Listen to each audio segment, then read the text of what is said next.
What's up? Welcome to Tales Tomorrow. I'm Morrow, your storyteller for today, and with me I have some more RPG horror stories. Reading RPG horror stories has got me to gain a lot of wisdom when it comes to looking out for problem player behavior. I actually started noticing a lot of the people that started teaching me to play D&D had a lot of problem player behavior that I simply excused because I thought that was just the normal thing to do, or maybe that was the okay thing to do. When somebody plays up there like, it's what my character would do, I thought that was a normal thing behavior. I'm more wise enough to it, and I can actually reflect back and think, it was actually a lot more messy than I remember it being. I mean, I still remember the fun bits. It just, there was so many problems. But anyway, enough about my problems. Let's get to some other people's problem RPG horror stories for today.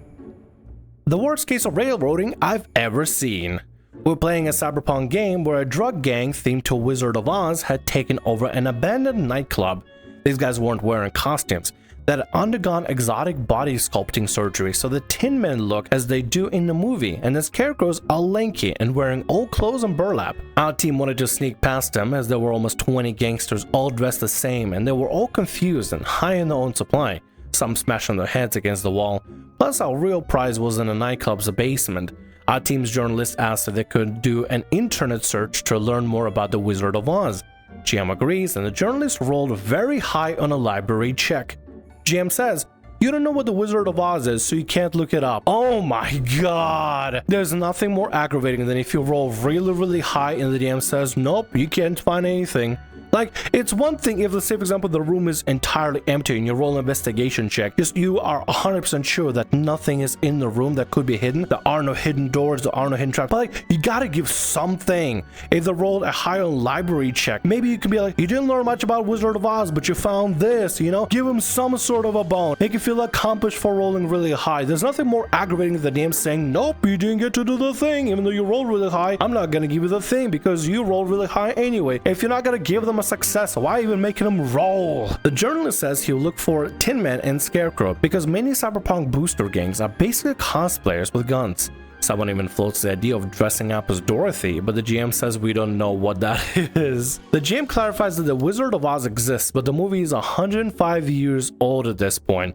It doesn't show up in any resources. I call bullshit on that. I call some straight up grade A, most stinkiest bullshit on that. Wizard of Oz, the original movie, would have been re-uploaded a billion times, even on porn websites at this point. Because sometimes people just decide to be funny and just re-upload that stuff on, I don't know, Pornhub or something. I don't know, dude. Have you ever seen like weird shows, like a full-on episode of a show, like on a, you know, maybe I don't want to ask that. But with it being 105 years old, people would have reposted it. There would be a way to watch it for free and learn all the way. The Wikipedia would have died off with Wizard of Oz being 105 years old. The Wikipedia would have documented or redocumented. And there'd be like AI remakes of the whole thing as well by the time 105 years past in the future. There'll be a holographic version of it, a hologram version you can just watch, or a VR, virtual reality, augmented reality, AR, VR, whatever version that you can watch like right in your fucking headset by sitting in a car somewhere. There's no way that a Wizard of Oz or any classic film like this would just expired after 105 years of just being like, what, expired in the media or something. That would have been archived 100%. This is a weird take from a really weird DM. Maybe I'm going off a tangent here, but I just feel like this is silly. This is just really silly. If the theme is Wizard of Oz, then just let him look up Wizard of Oz. The journalist offers to go to a physical library and roll again, but the GM says no, which is wild because how did the gang learn about them? Regardless, the party recognizes that everyone in the gang is either scarecrows or tin men. They ask to look for a costume store where they can get outfits that look like the characters. GM reiterates that they aren't wearing costumes, that it's surgery to look like this. He also says there's no costume shop or party store anywhere in Night City. Stores only carry brand new Cyberpunk clothes because of supply chain issue. I refuse to believe that a Cyberpunk futuristic city like Night City, like the same one from Cyberpunk 2077, would not have at least 10 cosplay shops, especially the postmodern Cyberpunk kind of future city like Night City. I bet you they would have all kinds of stores for everything and anything, literally everywhere. Have you ever seen the NPCs or like the kind of customization you can have in Cyberpunk 2077? I never played it, but I've seen videos and pictures, and everybody looks fab as hell. They look so good. They look like they straight up walked out of Abercrombie and Finch, but like with extra neon. This DM is railroading the players so hard. It's just It's painful. It's so painful. I'm in so much pain reading this. But let's keep going. We ask if there's a community theater or even a high school with a drama department because they would have a costume and makeup shop. The GM relents and says we can go to one of the theaters. It's closed and locked up. We ask about breaking in. GM says, you start to pick the lock, but you realize it's extremely unlikely that they will have costumes that fit a 105-year-old movie and you decide not to. Wow, look at that. DM completely takes away the agency from the players. God, this is so infuriating to watch, but let's keep going. We confirm that the Scarecrow underwent surgery, but clearly they're physically wearing burlap and old flannel. We explain to the GM that they found enough for 20 people. It should not be hard for us to find it. One of the booster gangs is literally dressed like clowns. There must be a thrift store or a gardening supply store or something where they go to clothes. The GM says no. As players, we got frustrated because we didn't want an all-out fight, and we said this to the GM directly. Felt like our role-playing options were evaporating, so we frick around a little bit. We collectively float getting sci-fi body sculpting surgery since rules-wise it's low cost and can be done in an afternoon. We could just pay the same price to get changed back to our original forms when we're done. The GM blew up at the idea of everyone getting exotic body modification surgery and took the reins. Here's how this is going to work. You go back to the nightclub. There are 5 guys at the front door. There are 2 guys at the back door. What do you do? From there, we played the rest of the scenario as intended. Meaning we killed everyone over a 3-hour combat encounter and then our characters needed a week to recover from their injuries. You literally have a DM that has a script, right? They have a little script. You get to do A or B. If the DM wanted to play it like that, why didn't they say in the first place? The DM just should have said you have 2 options. 5 guys at the front door, 2 guys at the back door, and go from there. Without giving players any sort of agency or choice. If you really wanted players to play a multiple choice game, not allow them to have any sort of agency and freedom, then play that. Don't play the game that you're playing ahead of time, because I'm assuming this was something completely different for the DM to do, or GM, whatever you call this situation. Still, either way, not cool, not okay, not funny, haha. Honestly, really freaking lame. I can't believe the GM just did that. It's just so lame. It's so stupid. Let him get costumes. Let him get cosmetic surgery. Let him play a little bit and have fun. God forbid they want to avoid combat. As a DM, GM, whatever system you're playing in, you gotta assume that players have some sort of a plan and work with them on a plan. If you want to have a railroad, go play a freaking train simulator or something like that. I don't know. Have AI players instead of like actual players if you really want just to railroad them into an experience of some kind. Don't railroad them into this. Don't railroad actual players that want to have actual fun and agency. My tiefling blood is boiling. Let's go ahead and get to the next story for today. Problem player thinks it's player versus the DM. One of our players, we'll call him Andre, has, shall we say, an odd perspective on how our games are meant to be played. Andre, outside of D&D, is a decent person, if a little quirky. But Andre inside D&D or TTRPG is, well, I've been DMing this particular group for about 7 years now, so my players know my style, which is a very minimalistic lore-heavy game with challenging combat. Basically, if you're confused about what's going on, ask questions and I'll give you the answer. I might present a challenge to you, but I still want you to succeed. Andre, however, thinks that I, by extension of the group, is out to get him.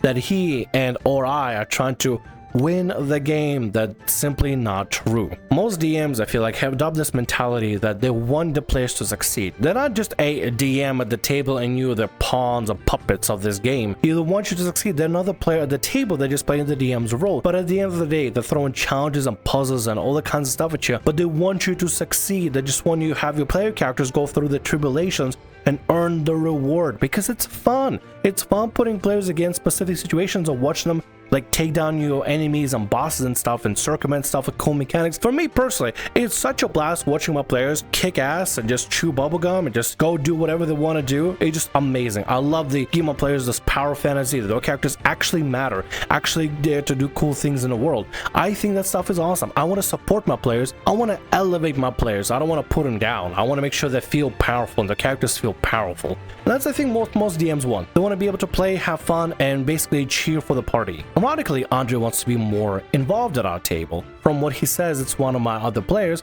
but the problem is, if you want to have the spotlight, you have to be at a game night. You have to actually participate. You want to pursue your backstory, show up, ask questions, follow leads, take notes. Don't just show up and sleep through most of the session while everyone else is interacting with the world around them, or bugger off and read the book your character found. That shows me, and by extension, the group that you don't want to participate in the session. Another thing is all these different projects that he supposedly wants to work on. But the thing is, A, he hasn't actually told me about them, only learned of them through word of mouth from other players, and B, doesn't realize one thing exists in context that he has access to in order to fulfill the roles he wants to utilize. For example, he wants to make a lightsabers. Cool, I love Star Wars genre. I love lightsabers. I'd be more than happy to work on an idea of making that work, provided he runs it past me. If he doesn't, I have no way of knowing what he wants. This is the biggest thing that players need to realize, is that if you want something to happen for your player character, talk to your DM. Because otherwise, how is it gonna happen? Are you gonna just magically pull out of hat, hey DM, I whip out a lightsaber, haha, zoom, zoom, zoom, zoom. It just doesn't happen. It just can't. There's no in-game mechanics, there's no background mechanics that you can use. It's a game that requires communication and cooperation. Most HRPGs require communication and cooperation. Communication with the party, and especially communication with the DM, and then cooperation both in-game and behind the scenes in order to make anything work. How else is the DM supposed to know that you actually want to do that for your character? If you don't interact, if you don't ask questions, if you don't involve yourself, if you don't even look into things, and you don't even talk to your DM behind the scenes, like out of game, communication is key in this situation. Great, it's a major key. It's in fact a pivotal moment when it comes to getting anything accomplished for your character. Communicating with your DM. One of his latest ideas was one to make an anti-tank rifle, even though the party has a literal antimatter cannon and other large caliber weapons. Don't ask, it's a long story. But why? What good is an anti-tank rifle gonna do if you aren't going to face any tanks? Damage output? Bro, you already got a rocket launcher and you want an anti-tank rifle? Furthermore, do none of the weapons you currently have already qualify as anti-tank rifle? Then there's his most recent project of quote, wanted to enhance his strength, but doesn't realize cybernetics exist. In fact, everyone in the party is cybernetically enhanced. So again, why not ask me all of the options? If you want to do all the cool stuff, why are you talking to other members of the party and not your DM? Are you afraid I'm gonna say no? If I do, it's not because I don't want to see it work, I do, but I'll try to work with you so you and I can come up with something that we're both happy with. No, your lightsaber can't slice through every ounce of matter they touch and separate instantly, but it could deal 2d8 radiant damage and deal double damage to constructs or structures with a chance to dismember creatures on a nat 20. You want to enhance your strength? Okay, why not make it a project where there's a little cybernetics handout for you to look at? Take some time, read through it, figure out what you want, or ask me what other cybernetics are possible for what you want. Nothing is stopping you. Work with me, not against me. Andrew, however, thinks it's a competition between me and him, and that he is a shounen protagonist who can whip out his latest plot armor device to try and one-up me all the party to show off how cool his character is. Is Andrew new? Are they new by any chance? I've got a lot of new players, and there was one player that I had that seemed like he wanted to have something cool for his character, but he just didn't want to communicate it to the DMs until finally, at some point, I realized that he wasn't communicating his intentions or ideas. So like, how would I know what he wants his character to do, or he'd be able to do this? He expected his character to basically be able to craft magical items, be able to craft things, and be able to find platinum and all kinds of ore everywhere just because it exists out in the world. But he didn't ask me specifically, hey DM, could I go to this place and try to see if I can find this ore? Or hey DM, if I were to look for a specific ore type, where would I have to go? How difficult would it be to obtain? Or hey DM, I want to do some crafting. What are things that are available for me? He just kind of expected that he would be able to make like +3 magic armor just for the sake of, I think. I'm not fully sure. I'm not sure 100% what he intended to do. But the fact that he didn't communicate with me or any of the DMs in our group, we didn't know what to work with him. We didn't know what he expected us to do. Just give access to magical items? That's not how it works. But I mean, he could totally learn how to build magical items, find schematics and blueprints, and be able to figure out a way to make his own magical items. We're fully on board with that, but he got to communicate with us and got to chat with us. And same thing is happening with Andre. Andre wants to do cool things, but for whatever reason, he's refusing to talk to the DM. Well, actually, his mentality is he thinks this is a player versus DM thing. At least that's what I'm thinking. He wants to one up the DM. Haha, DM, I'll pull out this amazing magical surprise. This blood armor or whatever. Haha, I've been working it behind the scenes the whole time. If you don't communicate with your DM, you know, the person facilitating the game wants it to succeed, how can you expect anything to happen at all? You can just magically wish it away or just say, I'll work it behind the scenes because I said so. That's not really how it works, Andre. You gotta communicate. When in reality, I want to see you succeed. I just present a very hard obstacle for you to overcome. If you talk to me, we can meet halfway and come to an arrangement. Literally everyone at my table has done so, except Andre. The fighter, not artificer, got custom pistols. The warlock got oil powers. The rogue got a custom rapier. The wizard has soul bravery to recharge spells, all from just asking. It's not DM versus the player. It's a collaborative storytelling. If you want cool stuff, talk to me. This is a perfect lesson at the end of the day. If you want cool stuff, talk to your DM. Everybody should know this. Everybody should repeat it as a mantra. I am perfectly fine in my games. Players be able to make potions, magical items, heck, even making their own steampunk mech if they want to. Obviously, I'm going to make sure it's a little bit of a challenge for them to make it, because of course, you know, the challenge to make something has to match up with the reward for it. But like at the end of the day, I'm cool with players wanting to make something cool for themselves. Build a new construct. Sure. If it's going to take a little bit of work, but you certainly can do so. Discover an ancient spell. Sure, it would take a lot of exploring and searching and trying to translate and figure out the formula behind it, but it can be done. Finding epic rare beasts that are so rare and powerful and cool bosses that can make some really cool monster hunter-like armor. Perfectly fine. It's going to be hard to find them. It's going to be a definitely difficult fight. But I fully support you in doing what you want to do.